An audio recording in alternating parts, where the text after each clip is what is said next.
The house with no corners. I didn't plan for it to happen like that. I'd done psychedelics a handful of times before, mostly mushrooms, sometimes acid. But this one, it just unfolded. No special occasion, no dramatic life crisis, no soul-searching setup. It was a Thursday. I had the day off work, the weather was decent, and the house was quiet. That's it. I looked over at this plastic container I kept buried in a drawer, 2 tabs of LSD I'd picked up almost 6 months ago, and something in me just said, why not? So I took both. I don't know the dose exactly, maybe 200 micrograms. The guy who sold them to me said they were strong, but that doesn't mean much. I'd had stronger, I'd had weaker. It's always a bit of a gamble. I took them around 11:30 in the morning. No grand ritual, no playlist cued.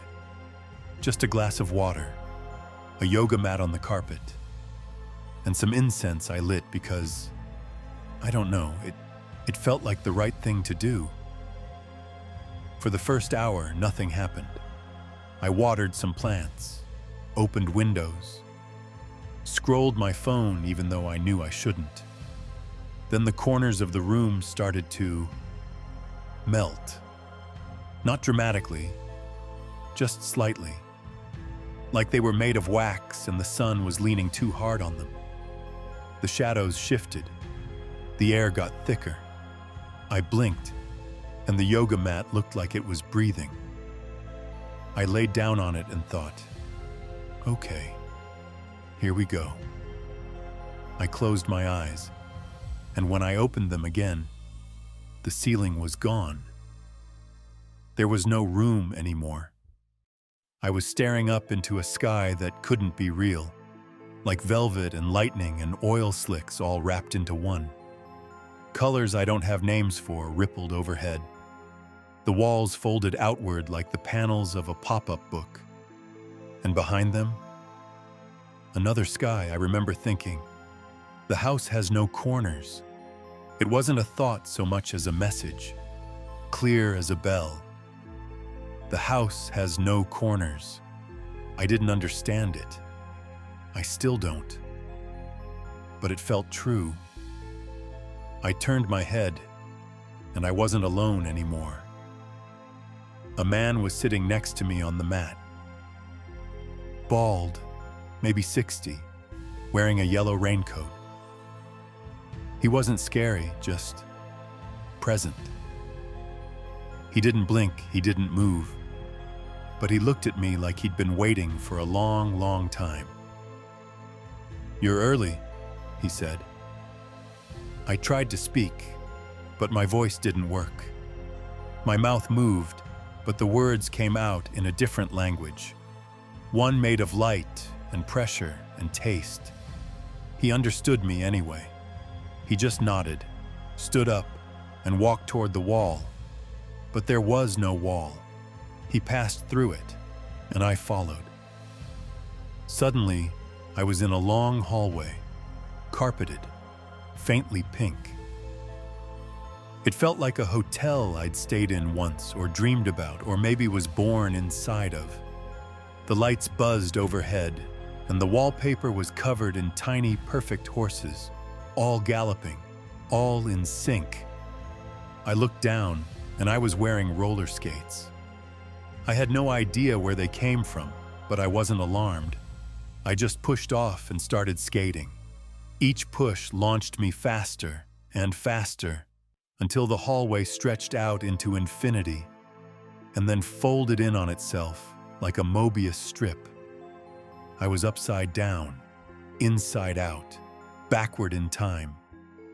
And then I skated directly into my 4th grade classroom. Everyone was there. Not just the students, but every version of them. I saw Hannah with braces, then Hannah with a cigarette, then Hannah holding a baby, then Hannah at a funeral. Then she turned into a fish and swam through the floor.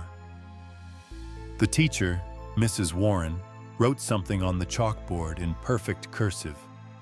"You don't graduate from this." Everyone clapped. Then the walls peeled away again, and I was outside. Or maybe inside outside. It was a landscape that had no horizon. Grass grew in every direction, up, down, sideways, and standing in the grass was my grandfather. He died when I was 19. Heart attack. But here he was, alive. Sort of. His face flickered like an old VHS tape. He smelled like dust and peppermint and motor oil. He smiled and reached into his coat and pulled out a door. Not a key. A door. He handed it to me and said, "When you're ready, you'll know where it goes."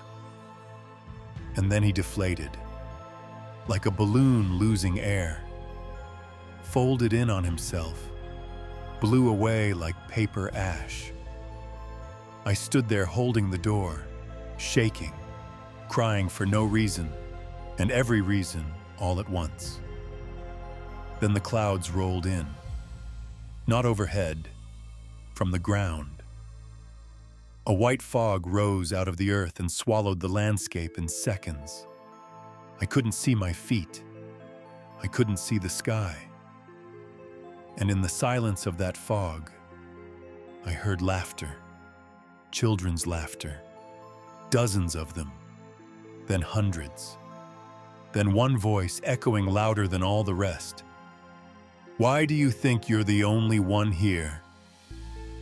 And suddenly, I wasn't alone. Thousands of people were around me, maybe millions, all ages, all ethnicities, all shapes, some with faces, some without, some glowing, some transparent, all looking at me, but not in judgment, in recognition, like I was one of them, and always had been. And in that moment, I understood something I've never been able to put into words. Something about being alive, being human, being temporary, that we're all just visiting. Then everything stopped, not gradually, instantly, like a TV powering off. No more people, no fog, no grass, no color, no sound, just black.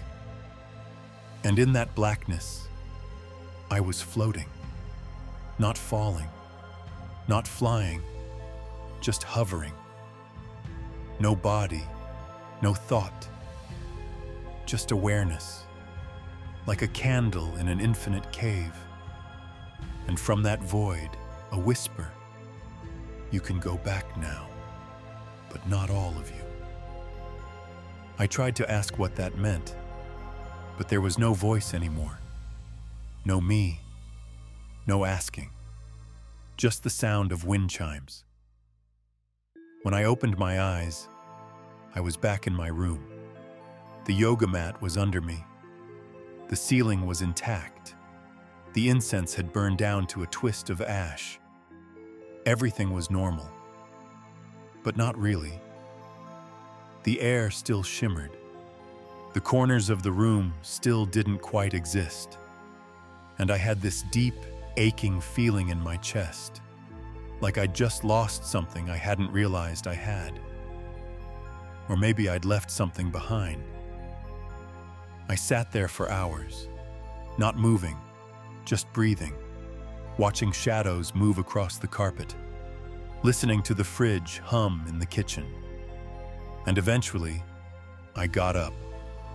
I made a sandwich. I drank some water. I watched a documentary about space. Life continued. But I haven't forgotten. There's a drawer in my room now, full of little notes I write after dreams, after meditations, after long, silent walks.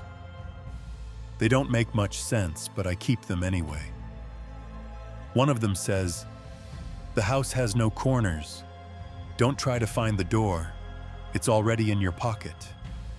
Another one just says, "You're not the only one here." And sometimes, on quiet nights when the wind blows just right, I hear laughter.